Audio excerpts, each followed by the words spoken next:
I just can't. I'm not always looking in one direction. So I got to like pivot. I got to like anchor myself around the mic.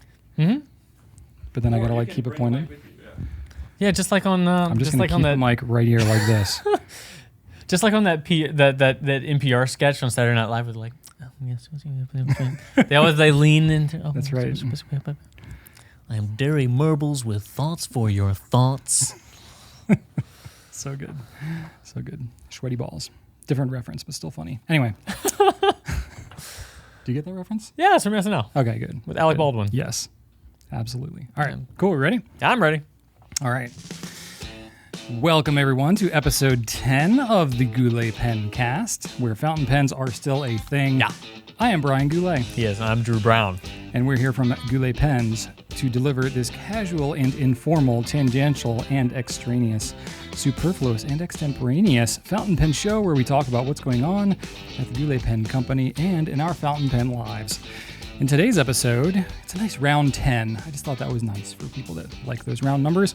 But we're going to be talking about overhyped pens that we don't carry, our leadership philosophy, and if we're always this goofy with like real life things around the office when we're off camera. And we're going to play with the new TWSBI Swipe, which we got in our hands. So we're going to ink it up, and we're going to make a little bit of a mess probably and fling parts everywhere, according to Drew. I have not seen this pen in person yet, and I'm saving it live for the Pencast. How about that? Pretty pumped about that. That's going to be exciting. First impressiones. I am excited. All right. Do you want to talk about some feedback first off? I kind of do. Let's just kick this thing. It feels like right it's time. Off. It feels like it's time to talk feedback. Let's feedback. So let's. So what you got? Last episode, Brian discussed his hypothetical pro wrestling persona. Of course.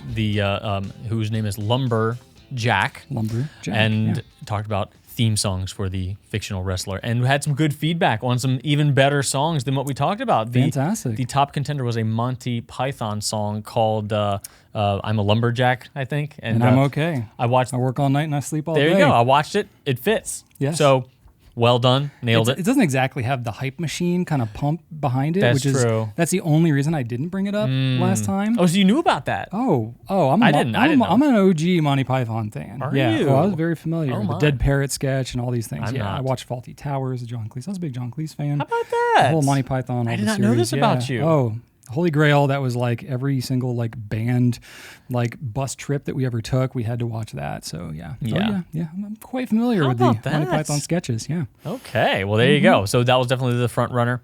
Also, I need to make a redaction. I know up until now everything we've said has been perfectly correct and appropriate. Yeah, and we're a very everything. reliable source of accurate information. I know. But hey, first time for everything, right? I misused the word haberdasher. I'm so sorry to all of the dashers of habbers out there, but a haberdasher is not a hat maker. It's like a random things maker, like ribbons and bows. Sewing supplies and things like that. A milliner makes hats. So to be fair, I believe haberdasher, at least in the U.S., is kind of expanded to mean like a like gentleman's clothing accessory supplier for like, ties and things like that. So it's in the realm. I'm not going to say anything else about it because then I'm going to have to talk about this again next week, and I don't want to do that. Sounds good. But anyway, haberdasher is officially really fun to say. It is. So I can that understand we can agree with. Why you were drawn to using that word.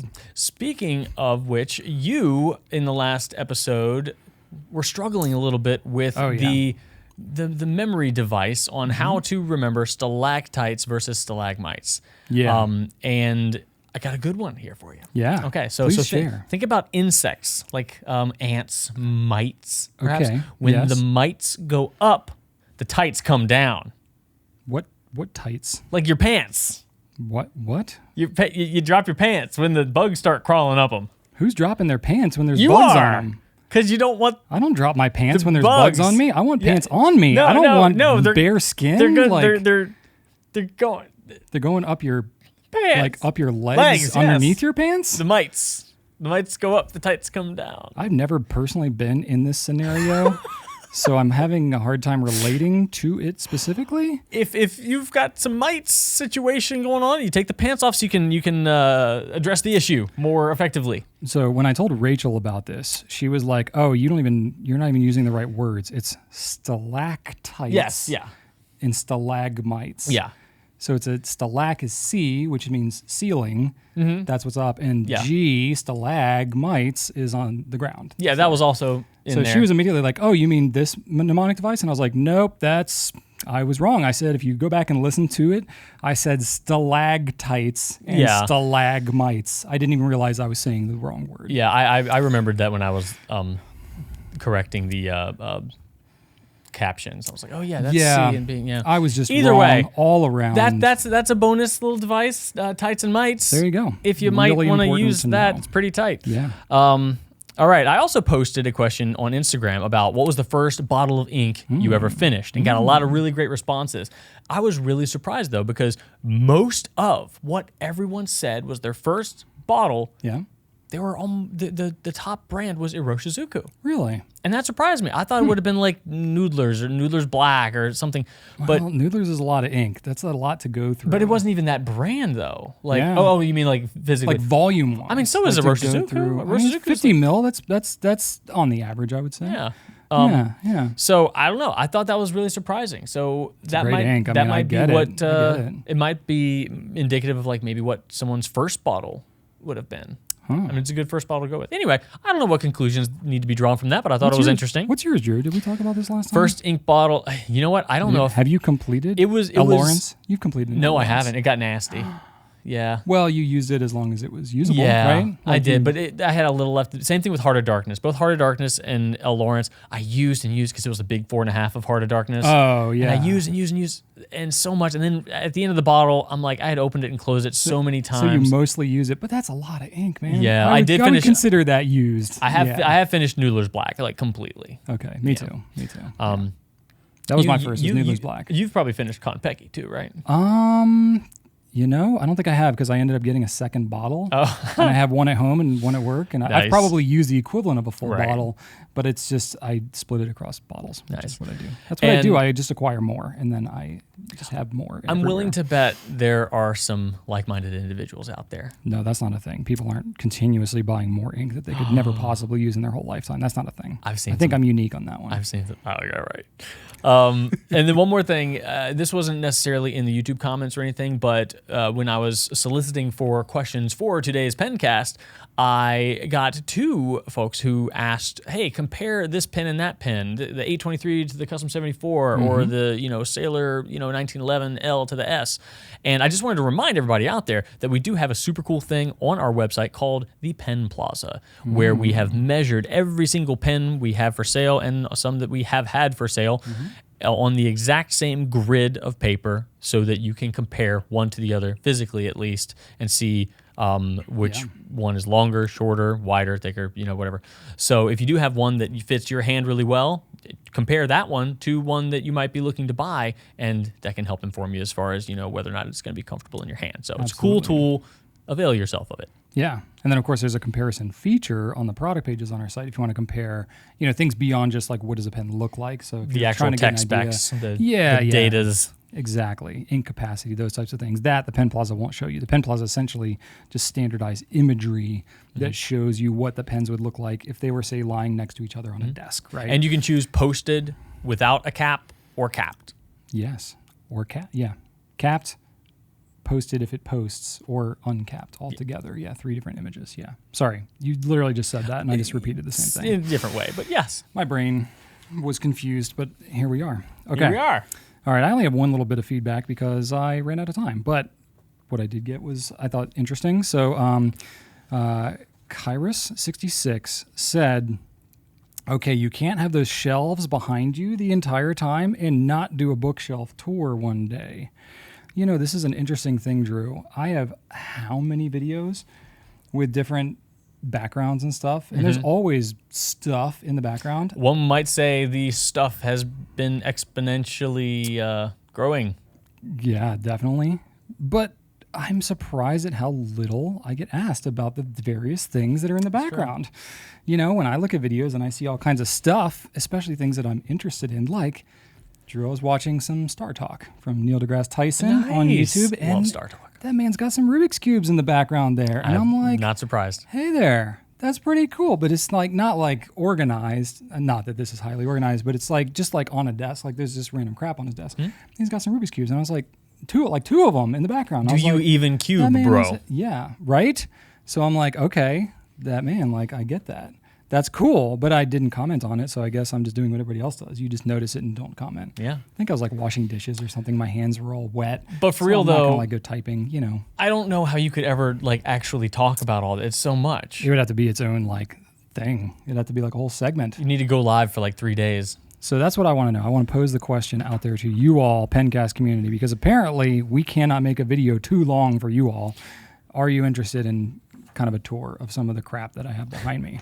So that's one thing, is to solicit the interest and just see if that was like something you'd be interested in having as a pretty sizable feature.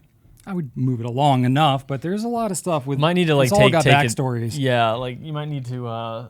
Well, we could do what I we wouldn't did. show everything. You know, could like do- just the main stuff. We could do what we did with the when I would pull random pens out of your collection Oh, you just like pull random stuff off? and make you talk about it. Okay. We could definitely Could do that. Most of it has a story. Like, it's all there for a reason. But part of the reason that I wanted to take this question was so I could do a humble brag about this cool new thing that I bought. What is that? So I'm a cuber, Drew, as you know. So I have wanted for a long time to do Rubik's Cube mosaics, but you have to have a bunch of Rubik's Cubes. So I was like, let me see if like anybody's got like Rubik's Cube mosaic kits or whatever. So I went on, I think it was eBay, and I found somebody that has one that is a YouTube play button. So they like have it packaged together. It's got all these little mini cubes. Wow. When I was like, okay, this is like small enough where I could have it, you know, in the background while we do the videos. It's a very loosely justifiable like decoration purpose, but I could like test out like a manageable size mosaic. It's pretty simple. So that's what I got. So literally it's been in the office here for I think over a week because I was out last week, and it's just been waiting here for me. And so now I have all these beautiful little cubes that I'm going to get to play with and arrange into a YouTube play button. That's pretty cool. Isn't that cool? That is pretty cool. So just putting that out there for you all. I'll let you know how it goes. It's not super complicated. I was like, yeah, I mean, it's just red and white, right? just work on it. Well, as you're talking, if I don't feel like listening to you, maybe I'll just start making it and we'll see how it goes. You know, just saying. That's really So rude. that's a thing. So I'll be working on that, and you'll probably see it in the next Pencast. There we go. Cool. All right, new stuff. I smell some new stuff. We do have some new stuff. Most of my new stuff, because I was out.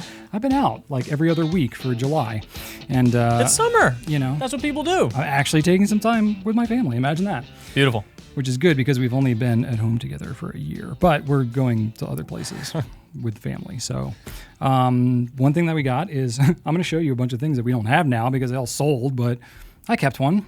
So this is the Platinum 3776 Kinshu. So this is a limited edition. And they've done these a number of times. And it's kind of a cool pattern. I'm going to see if we can get a little closer up shot of it because it's going to be really hard to see from that far away.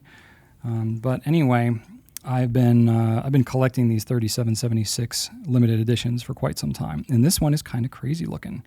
So it's got, I don't know, a swirly pattern. What would you call this design, Drew? I don't know.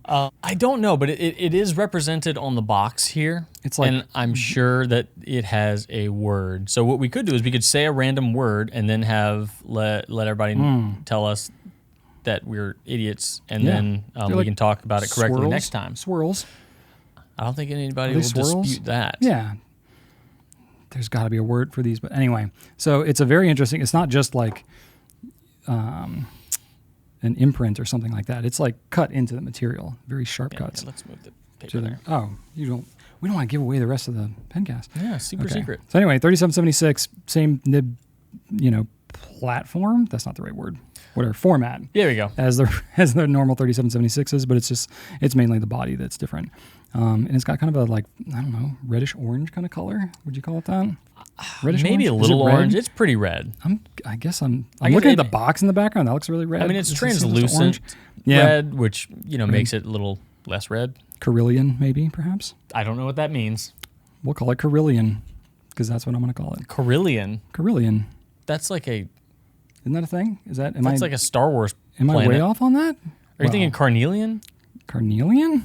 No. No? Carillion. Carillion? That's Now I'm doubting myself. Corellia is a planet in Star Wars. I do know that. Carillion? Is that a planet? Corellia, and someone who No, is no, from no. Corellia is Carillion. I believe Han Solo is Carillion. I don't know. I know. I don't know Star Wars well I think enough. the Millennium Falcon's Corellian. What Anyway. am I thinking about? Oh, It's a pretty pen. anyway, it's a reddish It's a orange. red pen. And then I also have the Lamy 2000 Brown. Oh. which we did snappy talk snap. about. I actually have one. They sold. All the ones that we had sold. Mm-hmm. So I'm now showing you again something. Oh, the 3776s, those are gone for now. We're getting restocked in October, which is kind of a long wait, but we will get more. So we took some good photographs, and we can answer whatever random questions people might have. Absence makes the heart grow fonder. But Drew, I thought it would be fitting to look at this together. Look at that since beautiful you're brown. such a fan of brown, and I have been... We got two beautiful brown things at the table right now. Perhaps properly, I have been called out for my, brown shaming, Drew. Mm-hmm. So thought I would just kind of show this together. Look at that. That is a nice brown. Dude, that's like a bronze. I think these are gone. Like, I don't think we're going to get any more of these. No, they're gone. So this really is just a tease. Okay, so there we go. It's got a nice kind of like brushed look to it. Yeah. I mean, it's like paper wrapped bronzy. cardboard, but it does kind of look a little bronzy. I love it.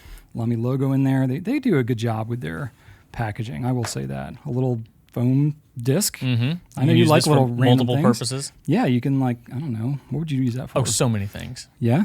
We don't even have time. We Don't even have time. I can't even tell you right now. Your brain would melt. So I don't. Okay, a little pad. I've not seen this at all. Man, your ring is loud, Drew. You were just like Well, slamming it down. See, our mics are hovering, so it's okay. I got a silicone ring here. That's what it's like. So it's just like This is my only defense cool. Well, against fair enough. assailants. All right, so it's got a bunch of information and stuff like that. Blah blah blah. Neat. Neat. And then Book. look at this. Book is book. This is book. Nice 30 Rock deep cut on that one. Okay, notebook. Ooh, interesting. Some little graph texturization. We got some grid happening. going on there. Little pen loop. You like pen loops on notebooks? How do you feel about those? I feel like it's just kind of like you're living life on the edge. Literally. You've got, like a nice pen hanging off the edge of the thing. Yeah. Lamy 2000 is pretty durable though, Yeah, so I take can it or see leave that. it. Yeah. And then I don't know what this is. What is this, Drew? That's information. Oh my gosh! Wow. So it's like this whole wrap. Oh, it must It's got have a background of the something to do with- designer. Yeah. I guess the designer has designed other things. So Lamy likes to collaborate with designers who don't specialize in pens. Like the gentleman who did the Ion. Exactly. So they obviously would be easy to go with somebody who knows pens really well, but they like that. They feel that it brings something interesting. So a lot of German happening, but there's some English too. So again, kind of a collectible. It's got a lot of background about the designer and other things that he's designed. So that's kind of Neat. cool. What's And this? then- Got a nugget here. I got think it's one of something Glenn's. hanging out. Glenn's Oh, that could stickies. be. Yeah, maybe use my pen photograph. Okay, got the book in there, and then the pen is chilling over here. This is the first I've seen it in person. So we'll go for some raw reactions here. Okay. I actually have my daily carry 2000 over here, so obviously dimensions and everything's are all the same. Oh, I like the clip, Drew. That's lovely. It's I going to don't know. scratch up easily, though. You think so? I don't mean, know. anything that... It's that- shiny. Yeah. It's shiny. I like it though, kind of that bronzy Oh, no, look. it's fantastic, but Okay. I would be afraid of scratches. See, it's got the stainless grip though, so you get kind of a two-tone metal. I like the side of the clip, too. It's like a little bit of a different finish. It is, and it's got the number on the side there. Nice. What Yeah, number so is they yours, did- Brian? I don't know that I should say because it's like my number, right? Okay. I have number 1559 out of 3,300. That was a good year. Was it? Yeah. What happened in 1559? So many things. I don't Can have you time. name I don't have anything? time. Can you name anything that I happened in mean, 1559? we can either talk about that or I can talk about how many things I would do with. I think you should do this. both. We got all day here, Drew. Well, in 1559. You're just going to kind of trail off and leave it there? Things happen. What was generally happening in 1559? What was that? That was the Renaissance was kind of starting then, right? Wasn't that the Don't do this. depends where you are. We are We're quickly getting out of our I'm not depth. gonna say anything. Come on. Assassin's Creed's not going to help you out here, Drew. It's got to give you something. Man, this is a lot. So, do I have to like carry this thing around and then every time I need to use Yes. my pen, unpack this whole thing? Yes, that is officially your EDC box now. Okay, fair enough. All right, I think we've talked about that enough. What else did I have? Oh, Lamy Studio Black Forest is finally here. We had to remind Drew that we did not already have this pen. I thought this thing was launched weeks ago.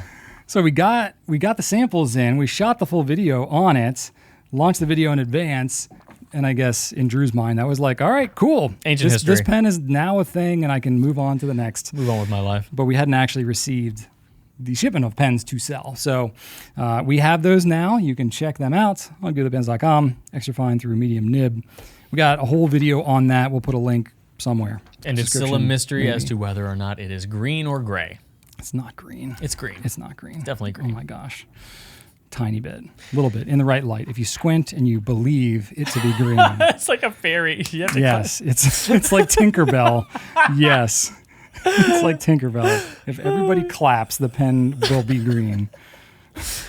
Anyway, one thing I've been messing around with this week, Brian, are the Private Reserve Infinity inks. Ooh. And those... Is that what that means? Because I just saw Prinfinity inks and, you know. Prinfinity. Yeah, PR. That's what we're going to be calling it now. The Prinfinities. So, Private Reserve has come out with inks that allegedly just kind of don't dry out or don't allow your pen to dry out.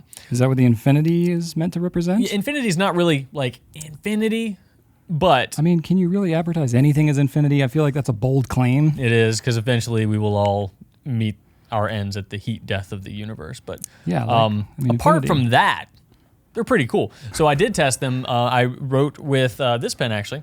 Wrote with the ink every hour, and it wrote just fine, uncapped. So I left my pen uncapped. Uncapped. And wrote with it after an hour, did a couple lines, let it sit for another hour, did a couple more lines, let it sit for another hour, and it started up every time. Huh. So I don't think that, like, I'd also left it overnight and also left it over the weekend. That didn't work.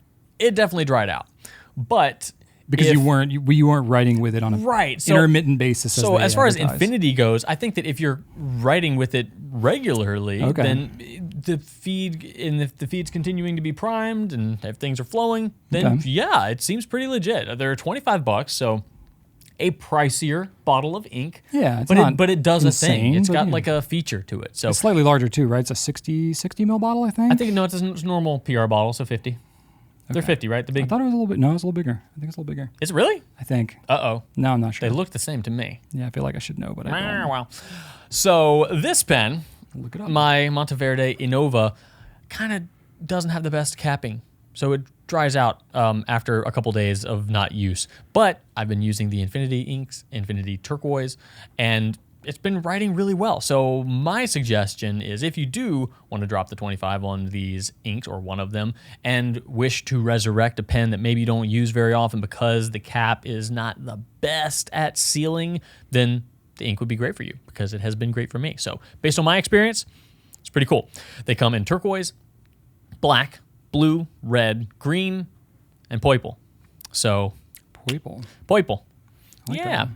And I also got a chance to check out the Sailor King of Pen Ebonite. King of Pen or King of Pens? King of Pen with a S in parentheses. It's called different things depending on where you are. It is. I like calling it King of Pen. It sounds more Japanese. It does sound. Yeah. 60 mil is the normal PR bottle. Okay, so it is the same, but you were right about the 60. Yeah, it's larger than your average bottle of ink. But not larger than your average Private Reserve bottle of ink. I believe that is the case. Sure. Okay, we're both right. Love it when that happens. Let's do that. Anyway, it's a cool pen. It's the King of Pens 1911 style rounded. King of Pen. Rounded edges. And I like the nib a lot, Brian, because it is a two-tone nib, but generally it has the kind of rhodium plating with the kind of gold outline up at the top. Right. This one has the outline and the anchor. Ooh. Yeah, so the anchor's gold. Ooh. I don't think we have any other pens that do that. So it looks really pretty neat. Special. It does. It looks really slick. Special. Really slick. It's $1,700, so not That's a penny. That's a penny. That's you have to think about that purchase. Yeah. But it's a beautiful, beautiful pen, and I was very, very, very lucky. We have very few of them. Very few of them, but they also have the Naginata Togi nib, which is a blade shape that allows you to write in different line widths depending on your height and your kind of angle. On your landing approach. Yes, indeed. We've never had a Naginata Togi in this size of nib. We've also never had an Ebonite King of Pen. Or an ebonite sailor at all. I think you're right about that. I don't think now. I have an excellent memory, and I don't recall that. Yeah. Drew and I, us with the memory things. Okay. Still pretty cool. Yes. I haven't seen that pen in person yet. I need to do that. Oh, no. When I opened it, I had to... It was like in plastic. Oh. I was like a surgeon with that thing. They really... I was very proud of myself. I was really bummed that no one was watching me because it was meticulous. I was like a ninja. It was amazing. Wow. I was very proud of myself. Good job, Drew. Yeah, well, hey, somebody's going to be very happy with that. Imagine it in my mind's eye. That's right. All right. Hey! Well, speaking of like a surgeon, let's get into some of these Q&A questions. Like a surgeon. Nice. All right. You are like a deep cut on the references today. That was a Weird Al Yankovic song, parody of Like a Virgin by Madonna. For those of you who don't know, Drew and I bonded over Weird Al way back in the day. This man had some Weird Al albums. I did. Some Weird Al albums. Harvey the Wonder Hamster. Mm-hmm. Real throwback. That's there. Right. Anyway. My son in his ukulele class is learning the Lola parody, which is Yoda. That's a good one, yeah. Oh, yeah. I'm not sure if I'm ready for him to learn about the song Lola, so we're just going to stick with Yoda for now. Fair enough. Fair enough. But yeah, Q&A. Little fun fact, Drew. I actually have an accordion in my possession. You know what I want? I can't really play it, but I have It's one. not called an accordion. Help me on this. But it's one of those like little pirate accordions that only have like the few buttons. That's called something different. I want one of those so bad. What are those called? I just want to be that guy that always has one of those with him and just can like break it out and just go to town, get somebody jigging. Jigging? Yes, I want that to be like a superpower where I like do my pirate accordion and everybody just has to jig. Oh. It's like Pied Piper but with human beings. Wow. That's that would be a superpower. All right. Okay, Q&A. Yeah, so, Massa Rasatan asks, why GPC people don't use Montblanc and Waterman pens? Are they overhyped? Lots of question marks going on here. I like to think of GPC people as like we're some kind of like cave people. Yeah, what's wrong with you? They're like you people. All right, Drew, you got thoughts? Well, as far as we know, we haven't revisited this in quite a long time. But as far as we know, we do not qualify to retail Montblanc pens. We don't. So that's just that's kind of a non-starter. So ironically, we are required to have a physical brick and mortar presence. So there you go. To sell the brand. Yeah. Now I've not reached out to them proactively. Yeah, it's not and something asked since COVID has active. hit whether they're still kind of abiding by that same policy. But as of the last time I talked to them, it was a very definitive. I talked to somebody pretty high up, and they said, "Hey, yeah, we'd love to sell to you, but you need a physical store." And we were like, "Well, that's not happening." What about like a lemonade stand out front? You need like I could. If you need like a certain display with marble floor and like it's like a very kind of a specific That's thing. a really nice lemonade stand. It would be a really nice lemonade stand. What about like a food truck? Yeah, like there we go. Montblanc pen truck? Montblanc a truck. Montblanc pen truck? You could like roll out some marble. There we go. Or something. I don't know. I love that. We could get creative, right?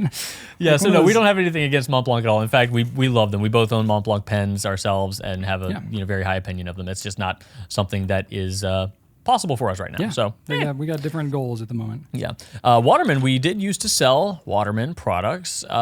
We sold their inks, maybe dipped our toe into a pen or two, but really the demand just did not continue to be there for us. So we chose to no longer carry the products, and that was years ago, and we really haven't had a strong request that would a few people every now and then about them, yeah. like, hey, do you have Waterman blue? No, and it's like, okay, cool. Okay. So it's never been like compelling enough.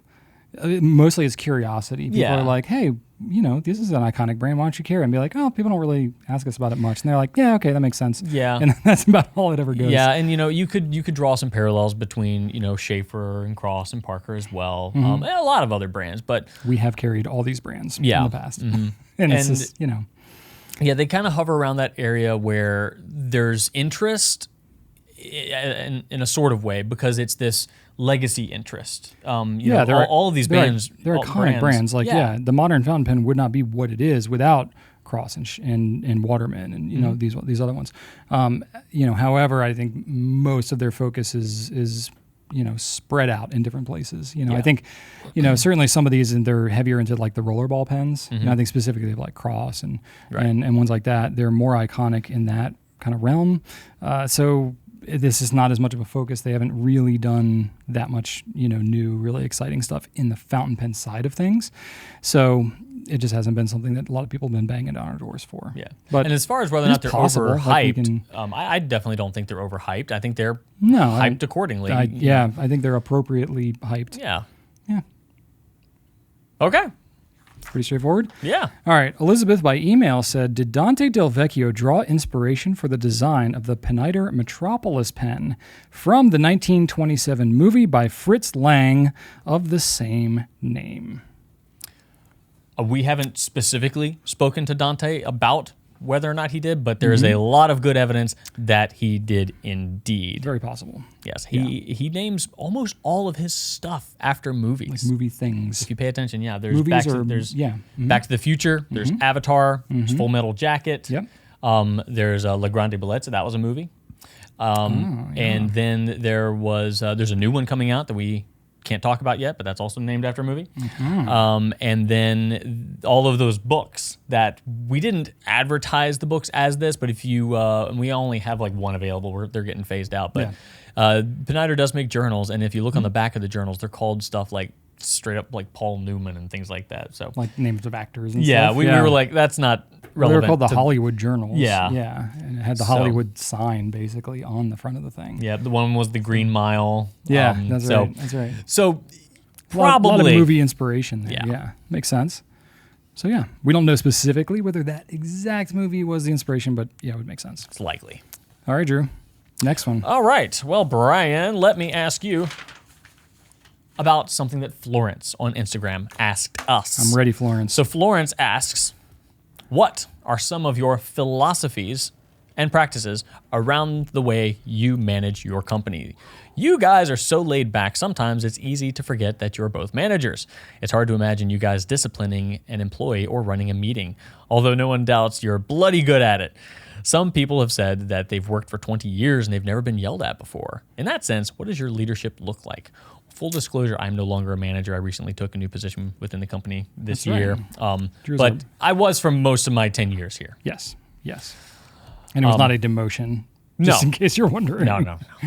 It was, more of a specialty role. But yeah, I mean, we both had plenty of leadership and management and plenty of places where we've needed to be a lot more serious than we tend to be on this podcast, for sure. Yeah, and I absolutely still get awkward when I have to do disciplinary stuff. Like, it is not comfortable, and I'm not that type of person that can just dive into it. Like, it's awkward, and I've actually told my team in the past, don't make me do this, please, because it's going to be really uncomfortable for both of us. Like, trust me, you're not going to enjoy it. Not because you're getting yelled at, but because you're going to see me with my mouth drying up, like just drinking water and just like, this is awful. It's just, I'm not that bad. You might be dramatic a little bit there. I'm dramatizing it, but it is something. It is a hurdle to get over for sure. And I with Brian's help, any leader at our company is encouraged to not just fit into a mold, but to find out what strengths you do have, and then use those strengths to become the type of leader that both fits with the company's values and can be utilizing the strengths that you have, and then of course can develop. So. Yeah. Well, I mean, to go along with kind of what you were saying, Drew, to give you a little bit of credit, many good leaders will say you should never be too comfortable when you're having to enter into disciplinary type situations. You should certainly never enjoy it, because then you're probably like not doing it well and making it way too uncomfortable for the other person. I think there's a natural discomfort with these disharmonious types of situations, but I would say in general, like in terms of our philosophies, kind of as a company, a lot of it has to do with being just really authentic, being we are big on having constructive conflict. So a big part of it is we try to talk about things before they become like a big huge thing that's not this like passive aggressive swept under the rug kind of thing. So we try to be really clear about everybody's expectations. That starts from the hiring process. That starts with, job descriptions, and we do regular meetings, one-on-one meetings and regular check-ins. We do annual and semi-annual development reviews. So there's a lot of conversation going on a regular basis with every team member about, what is expected, both on the leadership side and, for every individual performer, are they getting the support that they need? Or from a leadership standpoint, are they, being held accountable for the things that they're expected to do? Are they still enjoying it? Is it meeting their life and career goals? Is there training that they want to do? All these types of things. We had these on, kind of regular conversations.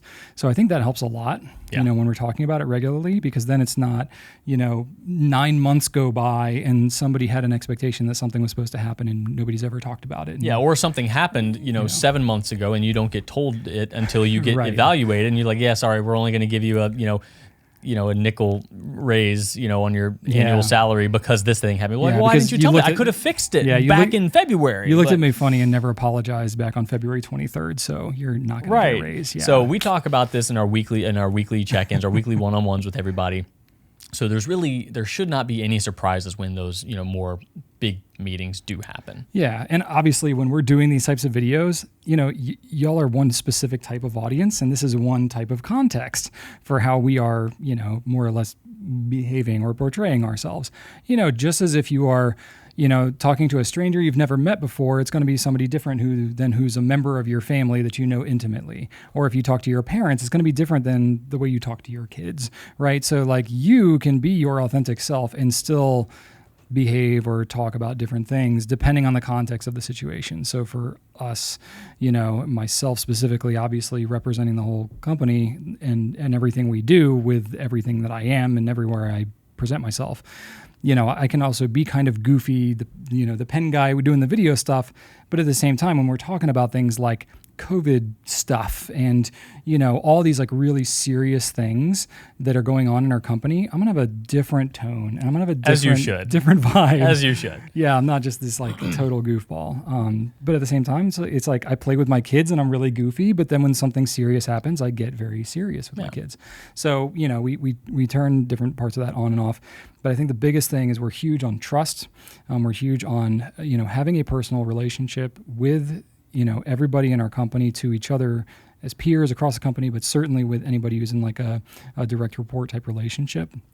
It's really important to have that trusting relationship built. That way, when you do need to talk about things that are real, you can do that in a way that feels natural and that everybody feels safe in order to do so. So it takes a ton of time and effort to make that happen, but it's so worth it, because then when you do have to get to the real stuff, you can actually get there and be constructive about it. Yeah, and our leadership team also has very specific things that, we talk about in terms of leadership strategies, development and stuff like that. And it's not like, anybody ever feels like they're already the best leader they can be. That does not happen. It's a continuous state of improvement. Absolutely. And one of the things that has been focused on is being able to deliver feedback, be it constructive or even, compliments in the method that specific person would prefer to receive them.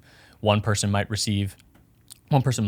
love to be called out for doing something great in front of everybody. One other person might hate it. So you have to figure that out. And then, of course, constructive feedback goes the same way. Yeah. One person doesn't care. Yeah, just let me know when I do something wrong. However, one person's like, no, take me aside in this sort of context, because you want to be able to actually reach that person, be it a compliment or criticism. Like, you want it to get through, and some people just let things get through different ways. Yeah. So it's a very individualized approach that we take. Absolutely. But one kind of thought I'll leave as we finish this topic is, I've used John Maxwell's concept of the 5 levels of leadership as a really good, way to think about, really what leadership is. And I'm thinking about this myself constantly. And I'll kind of summarize it briefly.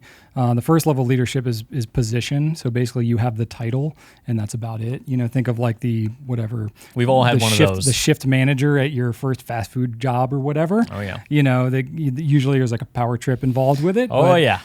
A quarter an hour raise and all of a sudden they rule your life. Okay. Am I hitting too close to home, Drew? Move on. The next one is permission. So this is where you you have the title, but also you understand the people that, you have your reporting relationship with, that you have more responsibility. It is part of your role to lead them. And that means different things. And there's kind of a respect there. So that's level 2. Level 3 is performance. So that's where, you've got the trust and everything built, but then it becomes about, okay, we have some results that we actually need to focus on. We have goals we're trying to achieve. And that's where you're setting longer term, more strategic things in place. And so then the whole team is supported by, that leader who is actually helping them to achieve some actual results. So not only, think of it kind of like a little bit of Maslow's hierarchy kind of thing. There's a bit of a vibe there with the 5 levels of leadership. So we're kind of more in that middle place. We're through the safety, and now we're getting to more like achievement type stuff. The fourth one, I can't remember. They all start with P, but I can never remember what the fourth P word is. But it's basically where you start to be able to train other people to lead. So think about if you're a manager and you're building up a lead or an assistant manager or something like that, you're actually kind of training, you've got everything so solid and the team respects what you're doing, you're achieving results, but then you're starting to then duplicate that, right? You're delegating more and you're building up others. Mm-hmm. That's level 4. And then level 5 is much more ethereal, but it's more about what you represent. So you are, think about, I'm thinking like Gandhi, right? Or somebody like that. That's where the values come into play, right? Yeah, very strong values. But like, even if you never come into contact with that person, just because of their style of leadership or because of what they represent, there is kind of a movement or an affiliation, an association that people have with that person because of how strongly, they've led and had those values. That's Pinnacle is the 5th thing. I can't remember the 4th one. I don't know why, but those are the 5 levels. So level 5 obviously is like the ultimate that you're trying to achieve. Very few people really even can, but it's something good to strive for. So if you're new into leadership, be thinking about those 5 levels, and you have to work your way up all 5 levels. And pretty much any new company you go to, any new situation you get into, you're kind of starting over. You don't just like jump in at level 3. You have to build your way up. So it's come very natural for me to be thinking about it like that, because literally we had to build this company from nothing, and I had no prior experience with leading, managing, etc. And so I've had to claw my way up a little every step of the way. Well, one thing that you've always mentioned, I was the first manager you hired, and one thing you've always put across is that, and this is true with any member of the company, not just somebody that is in a leadership position. Mm-hmm. If you help others be better, you will be recognized the same or to a greater degree than if you were just helping yourself. And that's been different than any other company I've worked at, because there's been a focus on like, you get better, you achieve for you, like a sales position or something like that. Like you get your numbers up.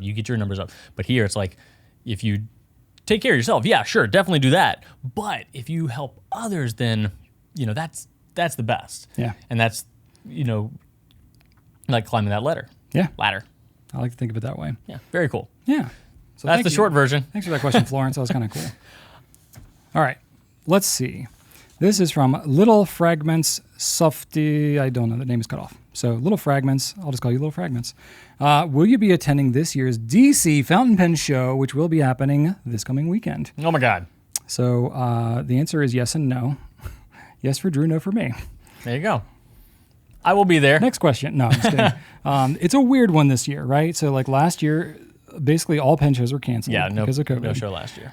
This year, some pen shows have been happening, others haven't, and now you've got like the Delta variant with COVID is picking up a little more steam in the U.S., and it's still very real in many parts of the world, and it's just, there's a lot in question. So it's kind of touch and go with all things gathering of people for the foreseeable future. So, I know that's actually not the reason why I'm not going. I have a personal conflict that just doesn't work out for me this year. But this will be the first year since 2009 that the DC show has happened that I have not attended. So, little mixed feelings about that. But at the same time, it's like, it is still kind of a weird year to be there. So, what are your feelings, Drew? Because I know you'd planned to go several weeks ago, and now. Well, I went to the Raleigh show, and that was a smaller, more regional show, and normally less packed than it was. There was a lot of people there this time, more than normal. But still, it was fine. So yeah, that one didn't. That was also like the first pen show since everything started So shutting DC down. is more of an international show. So typically. I guess, I am feeling a little weird about it because I know it's going to be a lot of people there. But do you think there's going to be more people there than usual? Because I think yes, because of what I saw in Raleigh. Yeah, so that's what I'm wondering is like, because I mean, for us, frankly, we've had less visitors on our website. We've been slower right now. Like, it's actually interesting. We are slow. We've slowed down quite a bit this summer. Even slower than last year, because I think so many people are actually going and doing stuff, and they're able to travel. They're able to do some things. Obviously, that's going to vary quite a bit depending on where you are. But yeah, I have no idea what to expect. But DC's got a good sized lobby, and I'm gonna stay the night at the hotel, so there will always be retreat options if I feel overwhelmed or anything like that. So I'm not super worried about it. Yeah, you can use your judgment. I can always escape. Yeah, we're not doing anything like in no, but I'll be there. So capacity. Say hi, pull me aside, yell my name at the top of your lungs, or just say, "Hey, butthead." I'll turn around for that too. Oh wow, okay. So people really now everybody's gonna say that to you. I watch a lot of Back to the Future, so I just appreciate the reference. Nice. So yeah, it'll be interesting. So you'll definitely have to tell us all about it once you get back from that. I will most likely be wearing a very subtle shirt. Oh, I bet. Do you own a subtle shirt? Yes. I can't remember last time I saw you in a subtle shirt. I wore a plain blue short sleeve Henley this week. Did you? Yeah, just sure. I mix it up. Mix it up. I mix it up. Your plain shirts are your loud shirts, because when all your shirts are loud, then none of them are loud, right? Anyway, what? Awful Gold on Instagram asks us, are you able to accurately predict how well a fountain pen or ink sells? Any recent surprises? Yes. I just hook up to my precog. Ooh. And Minority Report reference there. All I can picture is Garrett from Community laying in a kiddie pool. Yeah. Well, I believe that was a Minority Report It was. reference. It definitely was. But it's funny that the reference in my head goes up in front of the actual movie itself. Yes. Because I've watched too much Community. And nice little tie over from the previous question. Minority Report was set in D.C. So, that movie's like 20 years old now at this point. Isn't that crazy? And we still don't have floating computer screens. What's up with that? Come on now. I want to control computer. They always have floating computer screens. They do it in Iron Man too. I want to control 3D holograms with my hands and do things like that. Sounds so cool. Jeez. That must exist somewhere. That's got to be a thing. Somebody just, please. Oh, well. Okay. Well,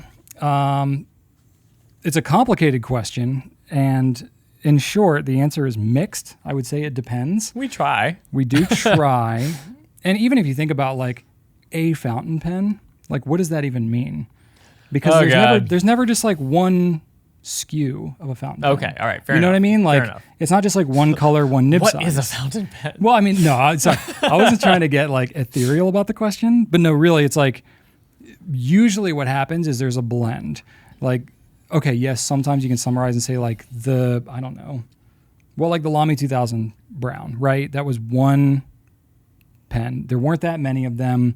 So when they all sell out, you can say, yeah, that pen sold well. Or I was surprised by how well that one sold. Right. Because when we had the blue Bauhaus pen, right, which is the last we did a lottery, and everybody would put their name in, and I reached out to all the winners, and half of them was like, yeah, no, never mind, I don't actually want that. I was like, really? So I had to reach out to the next person. They're like, yeah, no. And then the next person, they're like, oh, sure, I'll take it. How many people do we have to go through? I don't know, but it was a all bunch. So that was my first experience. So then the Brown came along. I'm like, I don't know what that thing's gonna do. And then it we were like, sold out. We're not doing a lottery again. That was too much. It sold out super fast. I was like, oh my god, okay. It surprised me because should have done that with the blue. Yeah, yeah. I'm right there with you. I think sometimes it depends a lot, but again, there are a lot of factors. Sometimes the factors are inside our control. A lot of times it's outside. I think community awareness in general is a huge one. Mm-hmm. Is this a pen that people even know exists? Yeah. That's a big deal. What kind of hype or excitement is there around a given pen? I think the time of year can make a difference too. This time of year, generally we don't expect things to blow out because there's less traffic on our site. More people are distracted with other things. There really aren't a lot of strong holidays or anything like that people are kind of shopping around. People are thinking more vacations and stuff. So they're saving up, they're budgeting, they're maybe not blowing it on pens. So that can come into play. I think the supply availability is a huge factor as well. For us with the 3776 Kinshu, which did sell better than I thought it would. Yeah. It's being honest, it's kind of an expensive 3776. Yeah. We didn't have a ton. We ended up getting 12% or something of what we had ordered.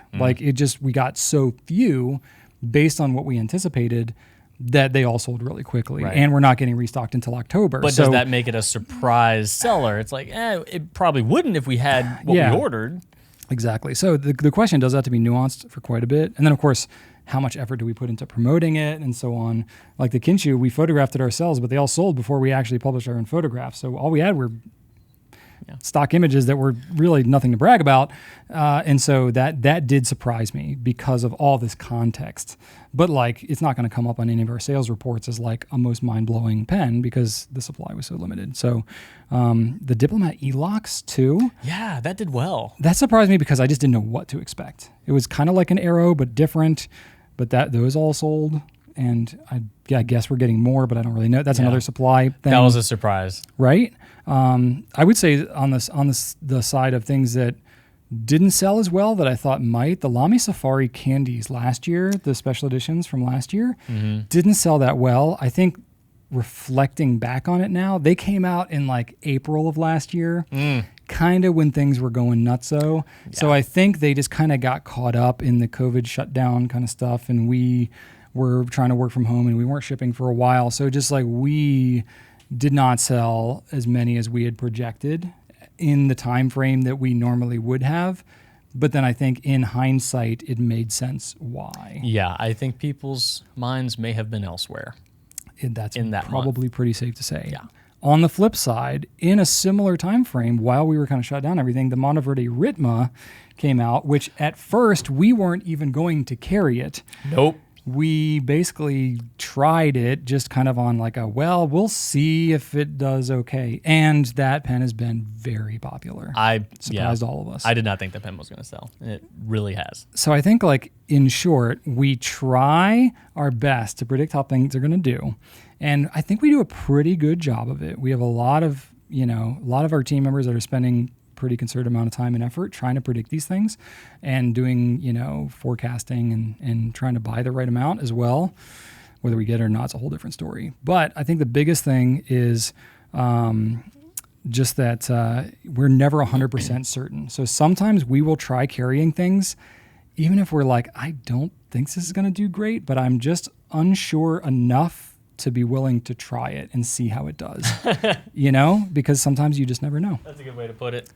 I don't want to become like cynical or jaded and be like, no, right. People aren't going to ever buy this. I'm like, well, you never know. Remember, we have enough examples of things where we're like, well, we weren't going to carry this, like the Jinhao Dragon pen. Remember how much Rachel hated that pen? Still hates that pen. She still hates that pen, but we all kind of love it. And I hate the tool pen, and that thing still sells. It still sells. That darn tool pen. I know. I tell you. And Retro 51 poppers are always a total, like, who the heck knows what's going to happen with those either. Very heavily based on the theme. We have no idea. Oh, look, here's a, J. Edgar Hoover pen. That's not going to sell. Everybody buys it. Of course, there isn't actually a J. Edgar Hoover pen. But still, like, you never know. I'm just saying, like. Now everybody's going to want one.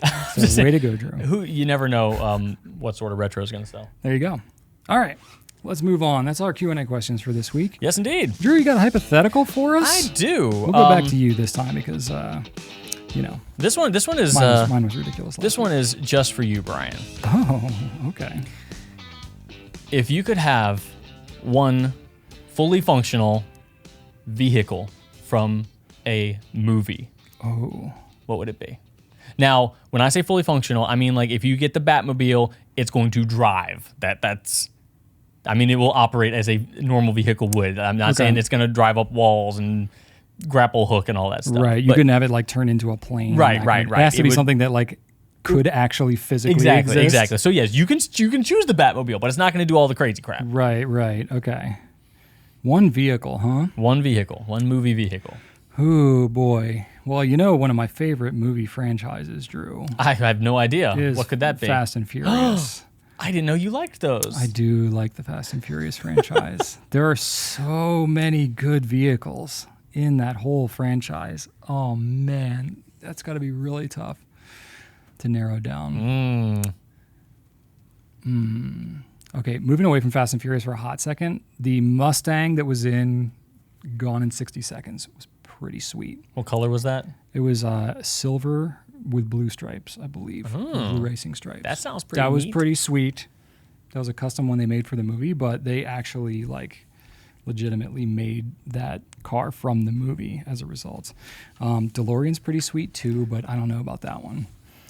That's what I would choose for you, Drew. I'd give you a DeLorean if I could just manifest one. You know very well that there's one I like slightly better than the DeLorean. Oh my gosh.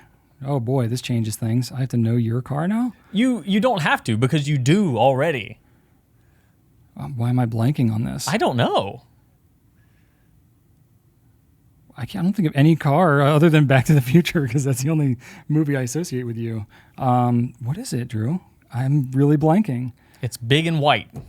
Oh, yeah. Okay. Of course. Ghostbusters. Come on. You know this. Okay. I know definitively right. he knows that's this. So dumb. I should know that. Did you see the trailer for Ghostbusters Afterlife? I have not. Dude. Yeah? Is it looking good? Watch it. Okay. Right now? No, not right So now. just make everybody wait? It's so good. I'm just kidding. Makes me really happy. People like long videos. All right, so go back to you. Okay. Fast and Furious. Gosh. You know... Oh, gosh. This is so hard. Not a McLaren, because in like 7th grade you would draw McLarens all the time. Didn't you say from a movie, though? Or just any car? I'm just assuming all cars are in Fast and Furious at some point. I don't know. I haven't seen They've these never things. had a McLaren. Really? No. Oh, shoot. McLaren Okay. F1. That was my car. Yeah. When I was growing up. Yeah. It was on all your like notebooks and folders and anything you could put that thing on. Whenever I think about Joseph talking about Minecraft or just obsessing about something, I'm like, okay, Brian, remember, McLaren F1, you did the same thing at the same age. Joseph will be okay. You could rehearse so many stats on that thing. I'm like, I just memorized them all. I remember hearing you talking like, I don't know what this kid's talking about. I memorized stats for things that I didn't even understand what they were. You know, like I didn't, things like how they could bank turns and stuff like that. I didn't know how they measured that, but I knew what the number was. It was impressive to me at the time. I'm like, wow, this guy knows a lot about cars. I knew enough about that car at least. Yeah, if it was like real life car, McLaren F1 would have to be it. All right, come on. Is that it? Movie car. But it's not for movie car. Okay. I'm gonna go with the original Dodge Charger that Dom had in the final scene. I did see the first Fast and Furious, so I do know that one with the railroad tracks. Yeah, the Supra that he raced against, pretty sweet as well. But I dig the muscle car a little more than the import vibe. There we go. So it's just classic. It's all classic. right. Movie cars. What do you think? And why is the Ecto one from Ghostbusters the best movie car of all time? Are you asking them to? That was a loaded question. Mm-hmm. That was a very loaded question. Mm-hmm. What if they don't think that that's the greatest car of all time? How about we ask everybody what is their movie car that they would pick? That's kind of what I was saying, but then I changed my mind and just wanted to impose my will. Loaded it right up there. Okay, fair enough. Well, all right. Choose whatever you want, folks. For this week's Flex segment, sometimes we do some crazy things. Actually, all the time we do a crazy thing we've never done before, and we're going to continue that trend, and we're going to do a product spotlight. I wouldn't call this crazy. It's kind of different, but it's different and inconsistent. We're going to actually ink up some pens and play with them. So we have the TWSBI Swipe. The Swipe.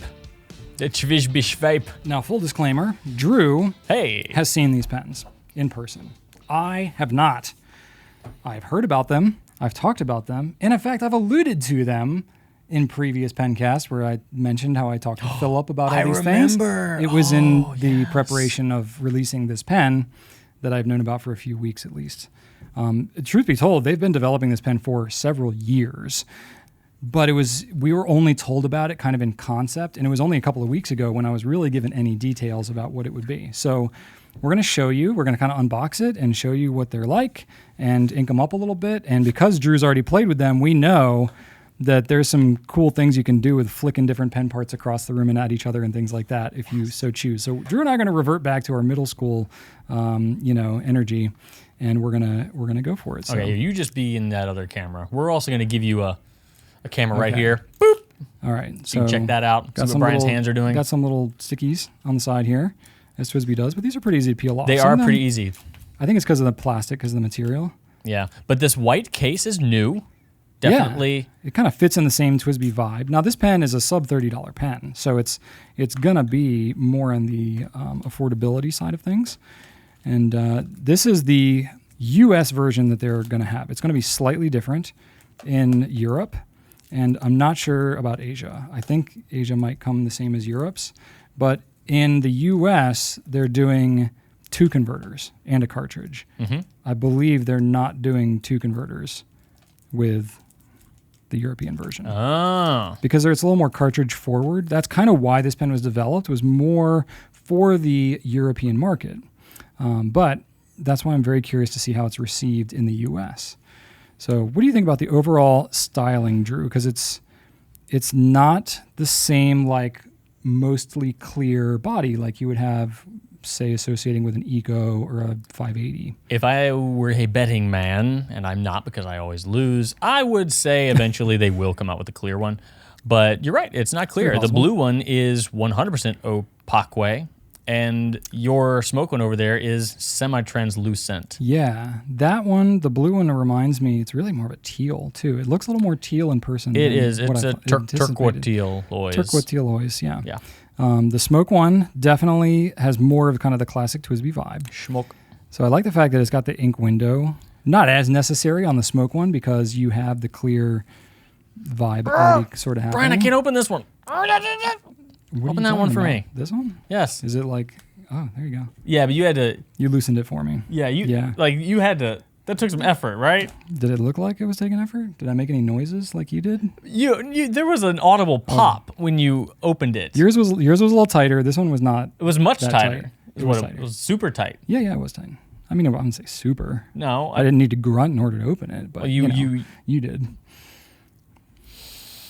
Awkward. Anyway. All right. Yes, it does have an ink window. Hooray for that.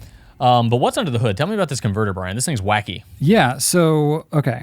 The converter is the first thing we got to talk about because they're big. So they are... Oh, they are big. TWSBI calls them Standard International, which the ends of them... The end is Standard International with one little asterisk related to that. Asterisk. Oh. The inside diameter of the hole of the opening is Standard International, same as your typical cartridges and stuff. Fair enough. However, it was told to me, I have not tested this for myself, it was told to me from Adrian and BK and others who may have been playing with them, that the outside diameter of the front of this converter is bigger than your typical Standard International converter.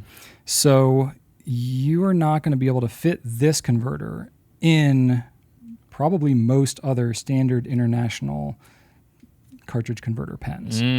We'll have to test that. So that's something important to realize. TWSBI's not advertising it per se as like gonna fit all other pens. Right. They designed their own converter, and it's big. The ink capacity is bigger than your typical Standard International converter. So props to them. And they did it. They designed it all with the maximum like proper ink flow and everything to go with their pen. But it's not going to be as probably standard as the name Standard International may imply. Okay. So that's just something important to know and understand. Why do you think this has a hole in the rod? Do you think that has for like air stuff? Honestly, I have no idea. Air stuff? I don't know why there's a hole in the center of the rod of the converter, but it's all plastic except it's got a little metal shroud here at the top. Can you? You can disassemble it. Oh, that's cool. I like that. Oh yeah, disassembleability is great. Okay, so I'm looking at the plunger converter, not the twist one. So I don't exactly know how we're going to get all into this thing, but we're just going to take it apart. How high quality this thing is. Look at this. Look at this. Can't show. This thing's got like double O-ring. It's got double O-ring. Yeah, man. Yeah, that's awesome. That's cool. It looks like the O-rings are removable too. I have no idea what diameter they are, or if they're going to have replaceable ones. I would doubt it. It's got a little plastic ball inside there. It's got a spring that I believe is a stainless steel spring that won't corrode or anything like that. They wouldn't put any funky stuff in there. But yeah, the fact that it's got the little agitator ball in there, I don't know how necessary that is with a spring in there. Probably but not at all. I'm sure it was intentional that they did it on purpose. But I like that you can just unscrew it. It doesn't really shake around. It kind of gets stuck in the spring. Yeah, I like that you can unscrew it and take it apart, though, because when I'm trying to clean out a converter and I've got like a shimmering ink or something that gets kind of, because the way I do my pens, Drew, I like to ink them up and let them sit and dry out real crustified. You're disgusting. And then I have to do a deep clean every single time. Horrible. So for those who are like me, being able to disassemble your converter is a plus. Yes. So I do dig that. And for something that has a giant spring in it and a ball, one might look at this, gaze upon it, and say, there be nooks and crannies. There be nooks and crannies. But you can disassemble it and... Smooth action, though. Yeah, Smooth. Here, put it in the grip section. Uh-huh. Put it in the grip section. Okay. It doesn't screw in. It's just a press to fit. Now, pull this down and then pull your finger off of it real quick. No. Oh. Yeah. Hold It's got a on. little airplane. Oh, there we go. Oh, you're trying to like make it jump out of the pen. That is not what you want when you're filling your pen. Yes, it is. Oh my gosh. Maybe we should test that, Drew. We should try filling it and then just like letting it go and just letting it spew ink everywhere. Definitely. No. Can make for a good fail video. Okay. So large capacity ink converter. I don't know what the capacity is exactly. Do you know? I'm sure we've measured it, but I don't have it offhand. Well, let's not get too much into this because our audio listeners are going to be like, maybe. Okay. Same nib as what you have on the Eco Classic. You know, it's a smaller Yes. nib, but same nib. Eco, Vac Mini. I think It's so. that little nib, yeah. I think so. Little nib. Yeah. Yep.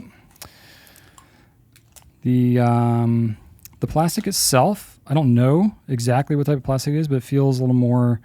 It doesn't feel like the same thing as what you have on like a 580. It feels more like a Eco type plastic, I guess. I'm not 100% sure. I'll just go I with believe you on they're different that types of one. plastic, but it's a pentagonal design on the barrel.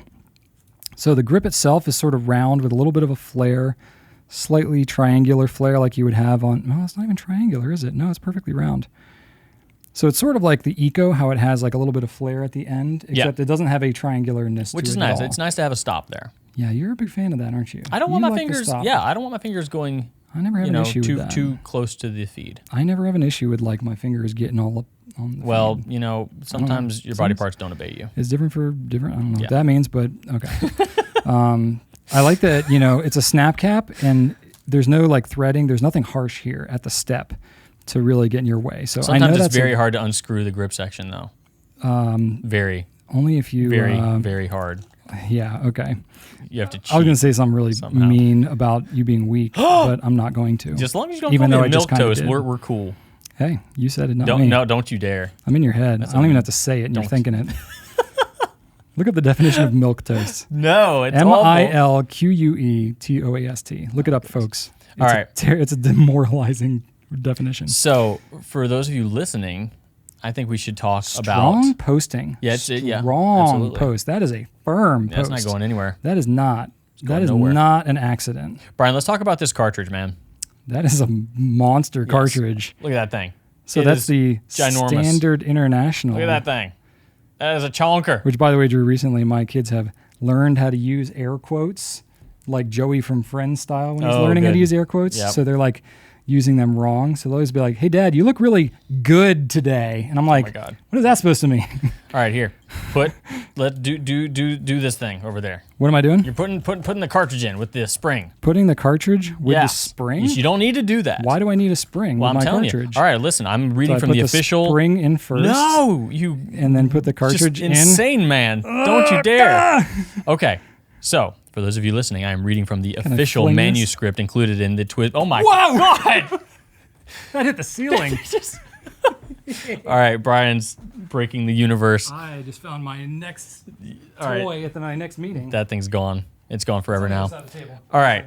So, reading from the official pros included in the instruction, optional use with cartridge, not needed during normal use. And it has a red arrow going to the spring. Spring, now we're talking about a spring that goes behind, Brian, behind the included cartridge, behind the cartridge. Like this? And it says that the spring adds extra security for maximum engagement of cartridge during extreme movements. I gave this cartridge some extreme movements a Yeah, you second do. ago. E.g., ergo, dropping pen on floor, not shooting cartridge into E.g. atmosphere. E.g. ergo, isn't that redundant? So did I put the spring on like this, What? and then No. What do you? Nope, now the lost the spring's spring. gone. Here, take a new spring. Stop being Okay, awful. don't get all my parts mixed up. God. Well, you told me not to get your parts. You're All right. So I'm guessing the spring needs to go in the barrel first. Yes, sir. That probably makes the most sense. Ooh, look at that click. Now, I know some people are going to wonder about this, Drew. The spring is not a strong enough spring to be able to puncture. Yes, The I have thing. tested that, and it is true. That is truth. Okay, because that is a thing with some other pens like Lamy. They don't have a spring, but it is designed so that the inside barrel of the pen will like push the cartridge in enough to puncture it. You know, I've never when tested you close that. it. That's 100% a fact. All right. You need to watch some of my videos, Drew, because I did it in a I video. watched plenty of your videos. So Brian. I'm gonna too much. So there, I just screwed it down with the spring only, and it's just totally chilling there. Yeah. It has not So how does it feel? Do you feel It is like not punctured. Do you feel like it adds any extra balance? I feel like there's like tension. There's a kinetic energy inside this barrel that I can't explain. Do you think it's real though, or do you think it's just in your head? I think it's, you know what? I think it's real. I do.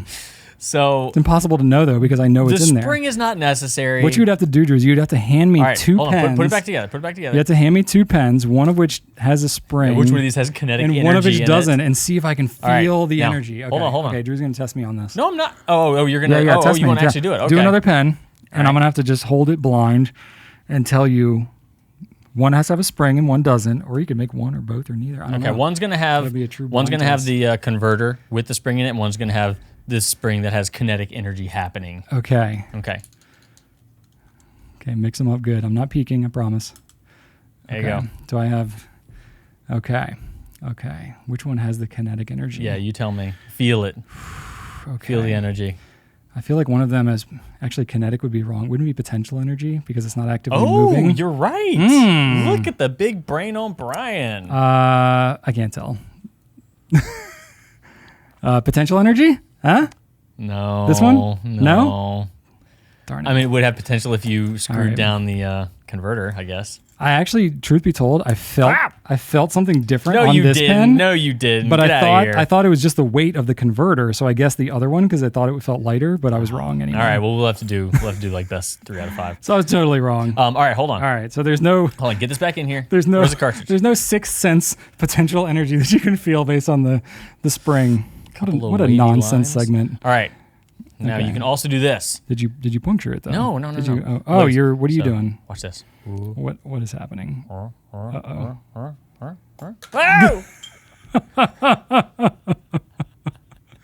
I feel like we're in 6th grade all over again, Drew. Springs. I legitimately remember are fun. sitting with you in class and like assembling pens to fling pen parts across the room. Your pilot, Dr. Grip. Oh yes, I had a mechanical pencil, Dr. Grip. That was legit. You could take that thing apart and put it back together. Mm-hmm. I didn't pay attention to many a class while doing that. So overall, the TWSBI Swipe is a fun, cool pen that provides an excellent writing experience because we know that the Mini and all the other ones that have this nib does. So we can say that, and also provides. I just punctured the cartridge. Oh God! It was a very firm. I heard that. Puncture, and it like shot ink into the grip. Good Lord! Oh, I don't have my And also provides I want my spring, Drew. fun I need and my amusement. spring. I need to feel the potential energy inside of this. Okay.